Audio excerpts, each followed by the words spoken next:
Hello friends, welcome to Creative Medicine. In this lecture, we will learn about.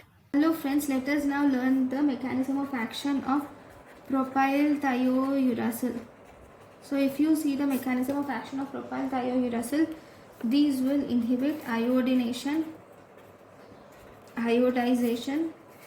These will inhibit conversion of MIT to DIT, and these will also inhibit conversion of iodinization to T3 to T4. Peripheral conversion is also inhibited by propylthiouracil.